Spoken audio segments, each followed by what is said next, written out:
Έχει ήδη μπει στο στούντιο η Ναταλία Διονυσιώτη, κυρίες και κύριοι. Γιατί πριν από λίγες ημέρες έφτασε στα χέρια μας μια καταγγελία η οποία πραγματικά σοκάρει. Εργαζόμενος, μετανάστης, πήγε στην αστυνομία και κατήγγειλε πως ο εργοδότης του, το αφεντικό, τον σάπισε στο ξύλο και πήγε να τον πνίξει.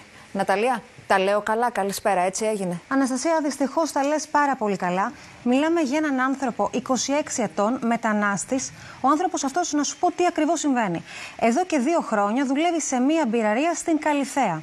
Εδώ και τουλάχιστον 1 χρόνο, όπως μου είπε, δουλεύει. Αυτός ο νεαρός εδώ που βλέπει. Ακριβώς αυτός. Δουλεύει κάθε μέρα, δεν έχει πάρει σχεδόν ούτε ένα ρεπό. Είναι ένας άνθρωπος ο οποίος, από ό,τι κατάλαβα, κάνει όλες τις δουλειές. Λάτζα, κουζίνα, όλες τις από πίσω, τις αόρατες δουλειές. Ακριβώς. Ενώ το πόστο του ήταν μάγειρας, έχει καταλήξει να κάνει τα πάντα. Είναι εξαντλημένος, μου είπε ότι το βράδυ δεν ένιωθε το κορμί του από την κούραση και αποφάσισε λοιπόν εκείνο το βράδυ να πάει στον εργοδότη και να του πει ότι εγώ τέλος, δεν αντέχω άλλο. Δεν θα ξαναέρθω στη δουλειά. Να παραιτηθεί πήγε. Να παραιτηθεί δηλαδή. Τι έγινε, Αναστασία? Άρχισε να τον ξυλοκοπεί με γροθιές στο πρόσωπο, τον έκανε σάκο του box και μάλιστα πήγε να τον πνίξει. Ο άνθρωπος λιποθύμησε, ευτυχώς πήγε στην αστυνομία και εκείνο που θέλω να σου πω ότι είναι εξαιρετικά ανησυχητικό είναι ότι μιλήσαμε με το τμήμα ρατσιστικής βίας και μας είπαν ότι αυτό είναι απλά ένα από τα πάρα πολλά περιστατικά και μάλιστα δεν είναι και το πιο άγριο. Λυπάμαι πάρα πολύ με αυτό που περιγράφεις. Κυρίες και κύριοι, για εμάς δεν υπάρχουν θέματα λιγότερο σημαντικά, ιδίως όταν αφορούν συμπολίτες μας που δεν έχουν και τη δύναμη να ακουστεί η φωνή τους. Πάμε να δούμε το ρεπορτάζ της Ναταλίας Διονυσιώτη και επιστρέφουμε.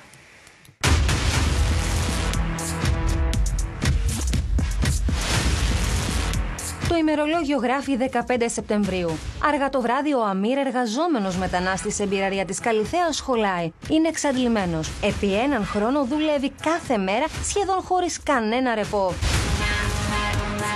Χωρίς καθόλου δυνάμεις, αποφασίζει να πάει στον εργοδότη του για να του πει ότι δεν αντέχει άλλο και πως δεν θα ξαναέρθει στη δουλειά. Η απάντηση που πήρε: άγριο ξύλο στο πρόσωπο και απειλές για απέλαση. Ο εργοδότης έφτασε μάλιστα στο σημείο να τον κλειδώσει μέσα, να του πάρει το κινητό και να τον κάνει σάκο του box. Ο Αμίρ φοβήθηκε ότι θα τον σκοτώσει. बाद में उस बंदे ने मुझे यहाँ पे मुक्के मारे, ये मेरी आँख के ऊपर सारे 6 दिन हो गए हैं आज, 7-6 दिन हो गए हैं. ठीक है, उसके बाद में उसने ऐसे गला दबाया दोनों हाथों से. Δεν άντεξε και λιποθύμησε. Αμίρ, εσύ εκείνη τη στιγμή φοβήθηκες ότι μπορεί μέχρι και να σε σκοτώσει? Ναι, εδώ 2 χέρια είναι μαζί. Έτσι κάνει εγώ πάει κάτω και μια μπουκάλι είναι νερό. Την επόμενη μέρα τον πήρε τηλέφωνο και τον απείλησε πως αν δεν έρθει στη δουλειά δεν θα του δώσει τα λεφτά που του χρωστάει. Δηλαδή, συγγνώμη, από τα χτυπήματα σου έκλεισε η φωνή? Ναι, δεν έχει μιλήσει 3 μέρες και μετά πάει γιατρό, λέει και όχι μιλάω, μόνο φάρμακο και πίνει νερό και μια εβδομάδα καλά είναι, δεν έχει καλά, εγώ 5 μέρες είναι, δεν έχει φαγητό και έχει πνάω είναι εδώ πολύ. Ο 26χρονος Αμίρ βρήκε το θάρρος και επικοινώνησε με την κίνηση ενωμένη ενάντια στον ρατσισμό και τη φασιστική απειλή και κατήγγειλε τον εργοδότη του στην αστυνομία. Γιατί κάνει γουνία εκεί, εδώ σήμερα 6 είναι, εδώ όλα μαύρα είναι. Δεν έχει δουλεύει καλά. Το ερώτημα που παραμένει αναπάντητο είναι γιατί, ενώ στην περίπτωση του Αμίρ υπήρξε παράνομη κατακράτηση με βία και απειλές, ο εργοδότης, σύμφωνα με τους δικηγόρους του 26χρονου, κατηγορείται μέχρι στιγμής για απλό πλημέλημα.